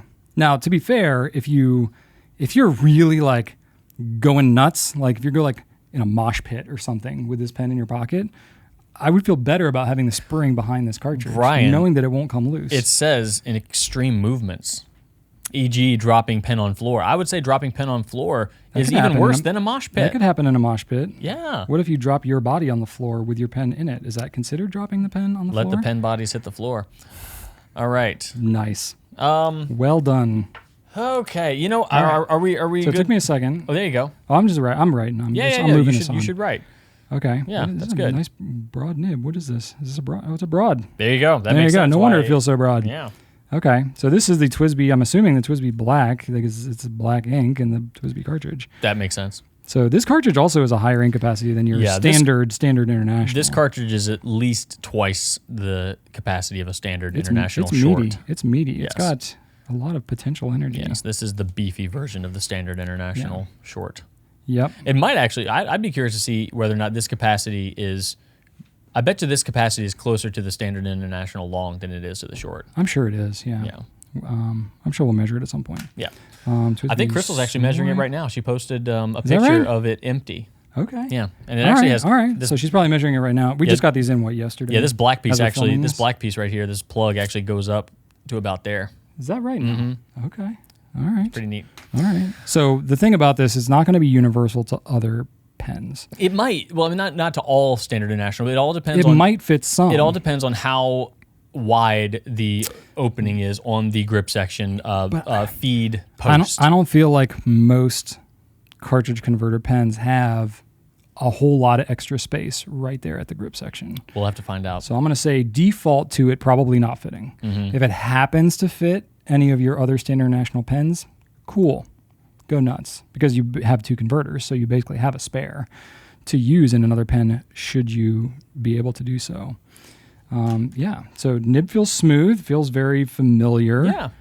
If you own a Mini or an Eco, this is going to be the same writing experience. Yep. Snap cap. Okay. How about the clip? It clips very tight. It is very tight. Very tight clip. So this would not will it fit on my cargo shorts? These are actually kind of thinner shorts. Well, it also does not. It also does not have a nubbin upon the clip. It's tight. So it's not going to catch. It's more for like clipping it onto a piece of paper than it is to on your jeans. Yeah. It's a very, very tight clip. That works. Okay. All right. So something to keep in mind. We feel Anything like we're else? good on TWSBI? I don't know. Does anybody else have any more questions? They're not saying anything. I hear clacking on the keyboard. Maybe I'll just wait. Oh, no. They're just... Wait until you're done typing. They're telling us that we were wrong about something. Oh, well, that's Yeah. for certain. Yeah. What we did want to say, though, is you are free to ask us questions in the comments. So Yes. Drew is going to, if not has already published a first look video I will have already published it by the this time you see Yeah. this. So you get to see some of Drew's nonsense. I plan to do a more thorough, in-depth review at some point in the next couple of weeks. And if you have questions about anything that we haven't already talked about, then let me know in the comments and I will look at those comments and then try to answer them in the more thorough, in-depth review, which will be much more concise than what we've talked about here. Cool. All right. Brian. Drew. What's happening? What is happening? What is happening? That's the question, and we're going to answer it for you. Made a mess of pen parts is what's happening. Yeah, we'll fix that later. Okay. So Brian. Yeah. I went kayaking. Hey. Yay. Haven't done that in Hooray quite for a yakking. while. Yes, I yacked loves it up. to yak. I yacked it up good. Mm-hmm. It was Is this my solo yakking or did you go yakking with friends? I went yakking with my bros. All right. Yes. Like your bros or your my literal brothers? yes. Okay. So it was my brother Chad's birthday. And so we did a whole day. We went kayaking. We went and ate some tacos. We went to Top Golf for the first time. Did you bring tacos kayaking? That's for me to know. Are they like camping taco? Like no, tacos, no. maybe? We went to a taco establishment and Was it consumed like tacos on site. Wow. Was it like a dockside taco establishment? No, there were no docks yak up to involved. it? This was like completely separate event. yes, completely. This was Hanover River. This was the South Anna. So literally took out next to Patrick Henry. That's that's like the takeout in our old high school. Okay. Yep. There you go. So that was fun. It wasn't too hot. It was hot, but like it's fine. What is too hot these days? Because this is hot. It's hot in Virginia. Well, no, right now it's too hot. But on the river... I'm actively sweating. It's miserable. On the river, it was cool, and there was a lot of tree cover. Like, the river was a pretty narrow river, very forested area. Okay. So, that was a ton of fun. Bugs? Lots of bugs? No bugs. What? Really? No bugs at all. Wow. And, of course, I was fully clothed, long sleeve, pants. That's probably why you didn't gloves, bugs. hat, neck thing. Gloves? Really? Yeah. Paddling gloves. Oh, okay. Do you need grip while paddling, I guess? I think they're supposed to cut down on calluses. Oh, that makes sense. I think they do. I can see that. I don't know. Yeah. So that was fun, and then we after lunch we went to Top Golf and did that driving range thing. That's pretty cool. I've never done that before. I've done it once. It was pretty fun. That was a lot of fun. Yeah. I really enjoyed that. So I will want to be going back there pretty soon. And it's fun unless you are terrible and everybody else you're with is pretty good. And they're like relying on you to be able to do good. I was better than my brothers, but that's not saying much at all. Like, do you consider yourself like a golfer at all? No, I own a set of clubs. Oh, but that's something. Only because my two friends enjoyed golf and I wanted to go with them. So I went to the used sports equipment store and bought I believe it's real leather. I'm not sure, but it's purple and white and has Dr. Pepper embroidery all over it. Ooh. It's a pretty swanky bag. Nice. Yeah, I guess I'm a pro when I think about it, really. Basically, yeah. I can shoot like a nice, solid 130, Is that good? No, that's terrible. That's very terrible. Yeah. That's god awful. That's not one of the games where the higher the better. No, I'm the type of guy that I will pick up any ball that I find because I need like 24 of them for an 18-hole. Oh, 100%. Yeah. Garbage. Oh, I anticipate at least 3 balls lost on every hole for me personally. We should go because together. you know me, Drew. I do not do anything halfway. No, I will tell you one of the most terrifying experiences I know what you're going to bring up. of my life. Bowling. No. Okay. one of No, my go most ahead, go terrifying ahead. experiences in my life was being in a racquetball court with this man. Oh, yeah. Like in an enclosed cube of death Yes. with Brian Goulet trying to slaughter a racquetball Yeah. with every ounce of his energy. I'm a really nice person, but not on the racquetball court. No.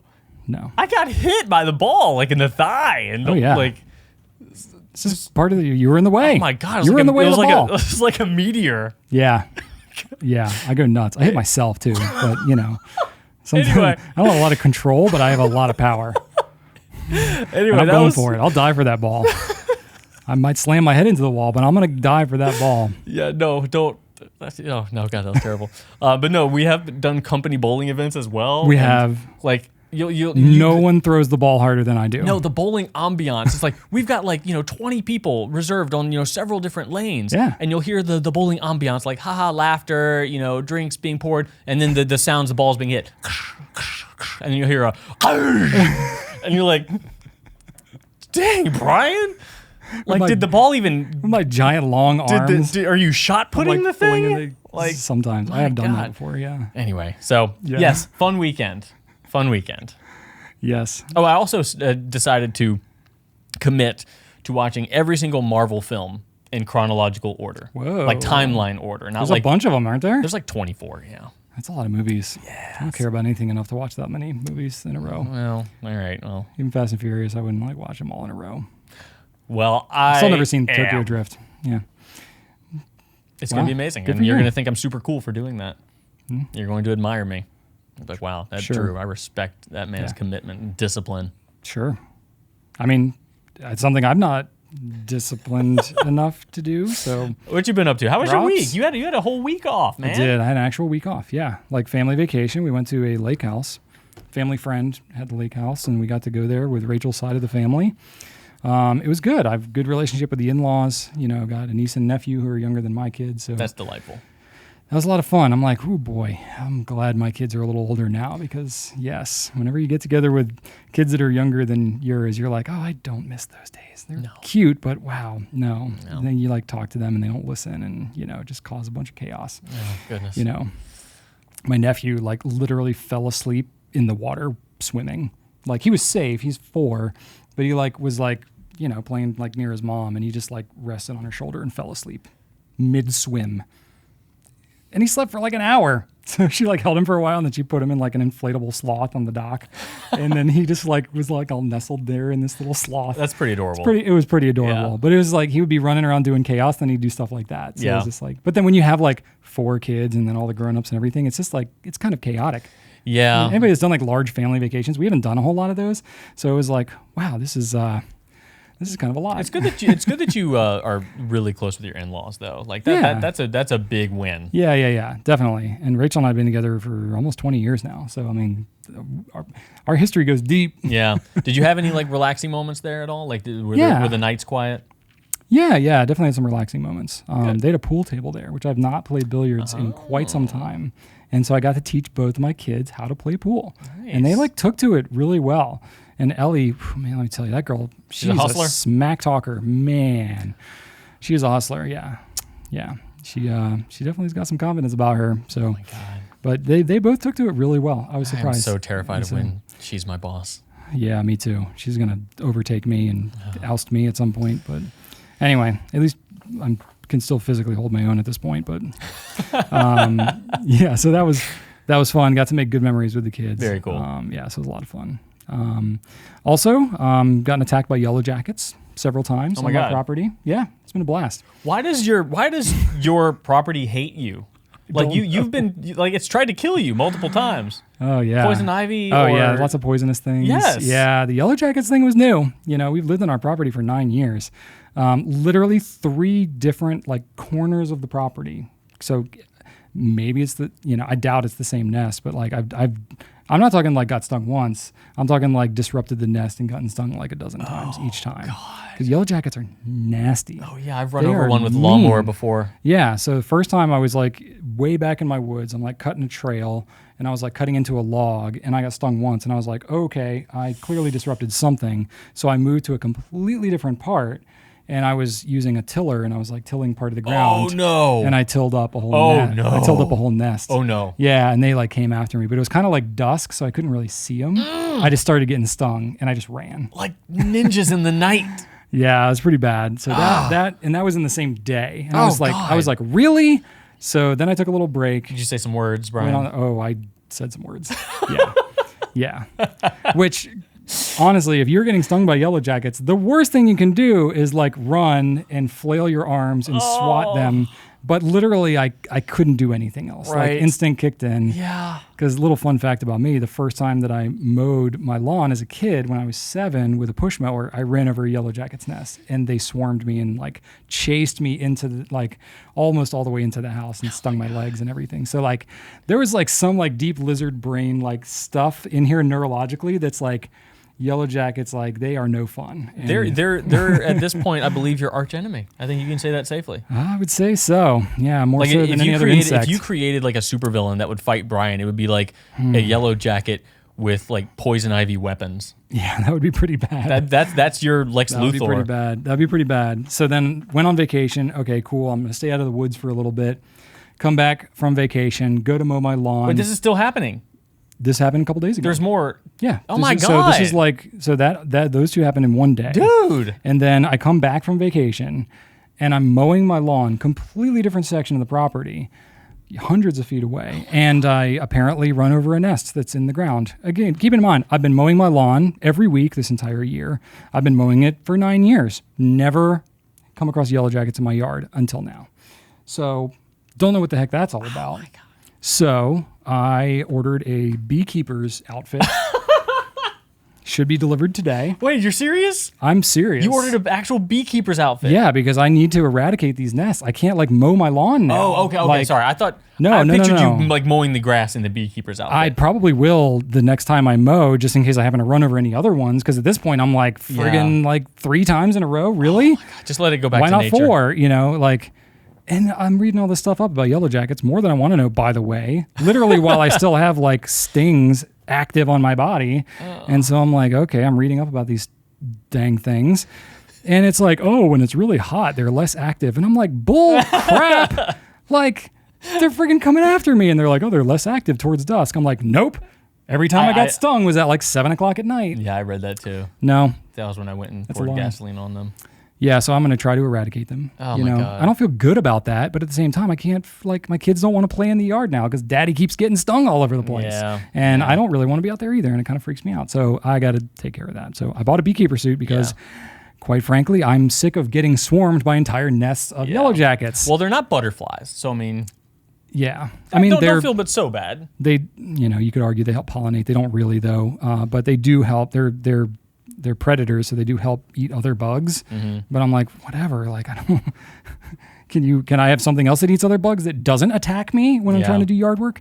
So that's a whole thing. Yeah. And like, I'm not allergic. I've had no what's it called? Anaphylaxis type reactions, which is the really scary stuff. But I do have, like, I have a cousin who does, and I know other people that do, and it freaks me out because I spend a lot of time outside. And I'm like, if I have to carry around an EpiPen being constantly worried, that would suck lifestyle wise. So I'm a little bit paranoid about that. But the last time I got stung, my hand swelled up like crazy. Just my hand. I got stung like 5 times in different places, but for some reason, just one hand swelled up a lot for like 4 days straight. It was really weird. Never had that happen. I did hear about this. Are we going to be able to show a picture of that? I did take a picture.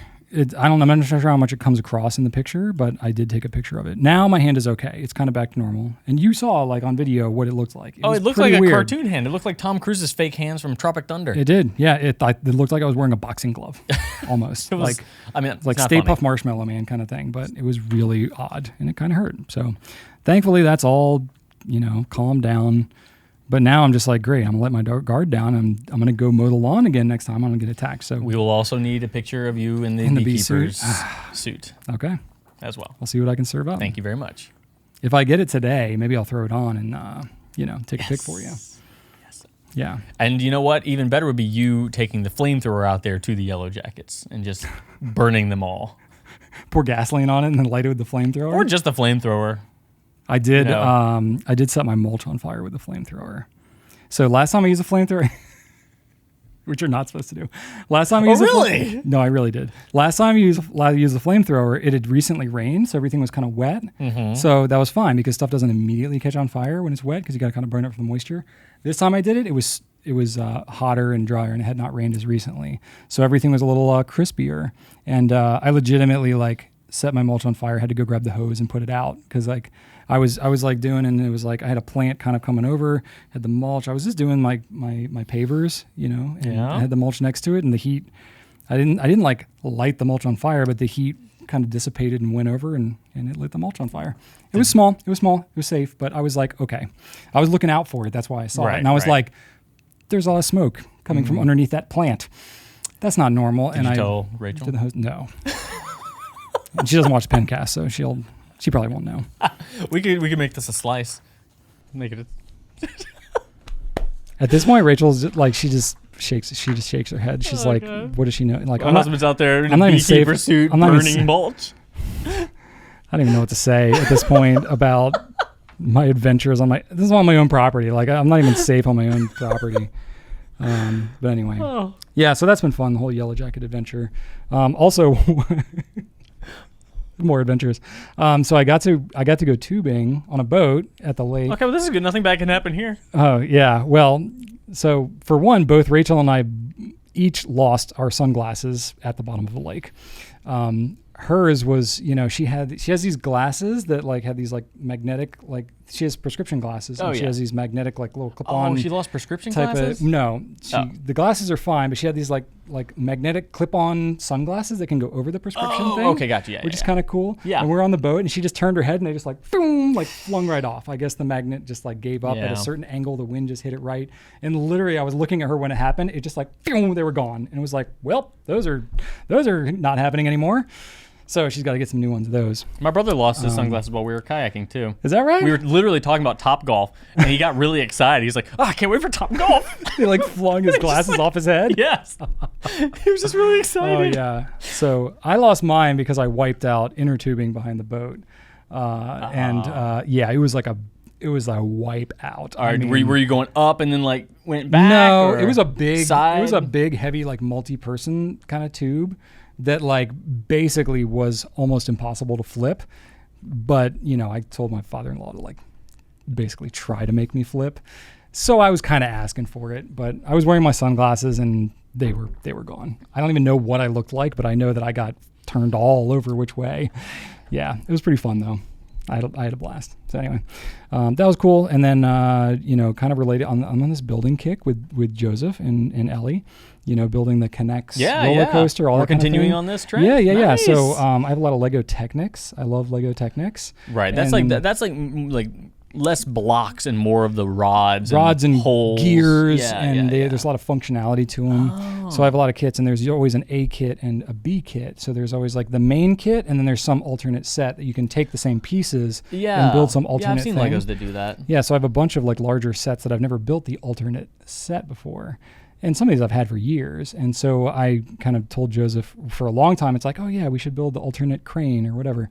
And we just never really did it. You used to have the crane in the background of one of your videos. I did, but I took it home because I wanted to. I remember that one. I wanted to build the B kit. So I'll throw a pic on here too. We built the alternates, you know, B kit crane. So what's the alternate to the crane? It's a different crane. Oh, it's still a crane. Okay, yeah, cool. It's still a crane. But and now we're working on, we have this cargo plane that you can build into a hovercraft. This sweet looking boat thing. So we're working on that right now. Hovercraft is definitely the cooler. I mean, you can determine. Hovercraft's cooler than a crane? No. Hovercraft's cooler than a plane. It's a pretty sweet cargo plane, though. Oh, okay. They're both pretty sweet. So anyway, having a blast. Spending a good time with the kids, building stuff, doing things. Awesome. Yeah, it's a lot of fun. That is cool. Yep. All right. Anyway, that's enough for me. Got lots of craziness going on. Yeah. All right. Company updates. Company. We can hit these pretty quick. We have lots of new and coming soon products. It's kind of been an unusually busy summer for us. It's usually a bit of a lull. We have a pretty busy spring coming off the holidays. Things start to calm down a little bit. A lot of people are traveling in the summer, and so not as many new product launches are typically happening in the summer. Yeah. But this year is a little different. Yeah, I think that some things kind of got frozen in time during the height of COVID in 2020. And then, so the normal timeline of launches and stuff just didn't happen. Basically, just nothing is going to plan. Yes. Everything's getting extended, delayed, etc. That. So it's kind of like, all right, well, whenever this stuff happens to show up, we'll just do what we can with Yep. it. So there's a lot of that happening. So very busy with photography, new product listings, and things like that. But then, of course, we're like completely out of 1 or 2 nib sizes of a given pen. It's total... Who knows what is happening, and stuff will just randomly show up when we thought it wasn't going to be here for 2 months, and then something else, it doesn't arrive for 3 months, and now it's all of a sudden here. So lots of craziness. We try to keep you guys in the loop on that kind of stuff. But basically, look at our new arrivals, look at our coming soon things. We try to keep it updated, but it's been keeping us interesting. Yeah, and keep an eye also on our sale section and our bottom shelf section as well. We just added, today is Wednesday when we're recording this, we just added a bunch of new fun stuff to those sections as well. If you go to specials, it'll give you a drop down for a bunch of other fun stuff. And our bottom shelf stuff is really nice. Like, we clean it, like it's good. It's not like jacked up, broken, cracked nonsense. We have very high standards for ourselves for that kind of thing. Yeah. We also did, what was it last week? Was National Hot Dog Day or Hot something dog, like yes. that? Yes. So we had some hot dogs and corn dogs, and that's been talked about still. We had corn dogs last week. Today, on Wednesday, Today we had hot dogs. Yeah, we're keeping that train rolling. Yes. And we did like a Kona ice truck, like a little snow cone truck and stuff like that. Parked right outside today, gave everybody some frosty treats. Yep, because it's hot as crud. So little fun things like that, trying to keep the morale going. You hear it Works for at me. GPC. All right, Drew, what is on your desk right now? What are you using? Really, the only thing was this Monteverde Innova. Yeah? I wanted to choose a pen to test with the Private Reserve Infinity, the Prinfinity inks, as you mentioned. That's right. Because I love the pen. I don't know if you know this, but tell me what number is on that pen right there. Hey-o, that looks like a 1984 out of 1999. Yes, it is. So I definitely cherry-picked this one, but it's one of my favorite pens. And I think it's a great example of Monteverde doing a really, really awesome pen at a really, really affordable price. Yeah. But I didn't use it a lot because I don't use it all the time. So if I leave over the weekend, I'd leave it at work and I come back on Monday or try to pick it up Tuesday and it was just a little dry. You're pulling a Brian. You're like using your pens intermittently and letting them dry out on you. Well, it shouldn't dry out, but it kind of did. And it would write okay, but I could tell I'm like, this is writing a little drier. So this was a perfect candidate for me to try the PR Infinity inks. Okay. And so far it's been fantastic. And I've been writing with the... Has it kind of saved it for you? Yeah, it really has. And I've been writing with the turquoise color and it's like, I can use it now. And yay. Nice. So now I will say, because this was a pen I specifically inked up to try out inks, it is the 4th pen I currently have inked up. You broke your own rule? But this is for a practical work purpose. I mean, that's how I justify all of my pen things. No, so. I'm not like you. I'm not. So yes, that's what I've been writing with. It's been delightful. I'm slowly turning Drew into me. No. In his TWSBI video, he says converter instead of cartridge. Multiple times. Classic Brian style. Yeah. And he's like, I got to correct that in the audio. I was like, just throw a lower third over it, man. Get on with your day. It's okay. I do that all the time, by the way, folks. Especially early days, you could say. I would comment on my own footage in post-production. I would just like be talking about myself in the lower thirds in the video and be like, what the heck are you talking about? Or I really messed that up, because no one was watching those back in the day. Some of those earliest days, they haven't even broken 1,000 views after 11 years. So still nobody cares. Anyway, that's the thing. Me, I've had I've had stuff on my desk, but I haven't been here. So I'm now getting to play with some of these things, like the TWSBI pens flinging parts all over the place. Both 2000 Brown, the Kinshu. We're definitely missing a spring, by the way. It's on the floor. Okay. Yeah, I know it's over there. There's all this equipment here, and I'm just not going to go climbing through it. All right, sorry. But no. So I'm gonna play around with all this for sure. Though I'm gonna get this mosaic going because I want that to be here next time. I think I'll bring it home though because I want to play around with it and make other things with it probably. So yeah, that's what I've got going on. All right. Nice. I think that's about it for this week, right? All right, let's wrap this thing up. So thank you, everybody, for watching. Please leave us some feedback about how we're doing. Ask us random questions so that we can answer them on the show. Leave us comments, especially about your movie, car, or whatever we asked about earlier. I think that was it. Check out gouletpens.com for all your fountain pen, ink, and paper needs. like and subscribe to our YouTube channel, as well as Instagram, podcast, Pinterest, whatever you want. You can email us at pencast@gouletpens.com. If you want to, get in touch with us in the audio format, you can do that. We are going to be off next week on the Pencast because I will, be unable to film on our normal schedule. It's all my fault. Don't blame Drew. But then we're finally going to start trying to do a weekly show. So we announced well over a month ago, I think, that we were going to start doing a weekly show. We knew this was going to happen. We say one day it'll be weekly. But we can't do it. We can't do it yet. We have intentions to do it weekly, but we're not. So basically, we just told you something that wasn't possible for a while. So really what we should have said next week, the next filming, we should say now we're doing it weekly. Yes. But we just wanted to lead up to it. Anyway, we have good intentions, but that's all we got. So my fun random fact for today is that a 2013 UK study from online retailer littlewoods.com observed young children and recorded the questions they asked the adults around them. The children tended to turn to their mothers for answers, probably smart on the kids' part in my house anyway. And these moms could end up answering an average of nearly 300 questions per day, or one question every 2.5 minutes, this study found.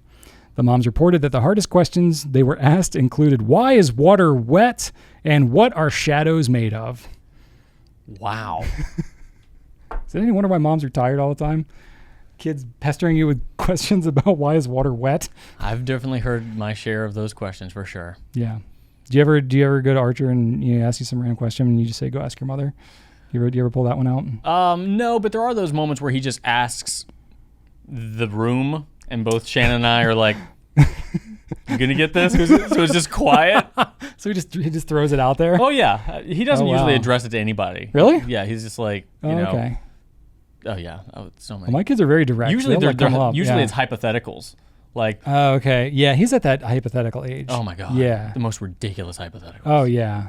Definitely. My kids do plenty of that, too. Like, would you rather be a car or a strawberry?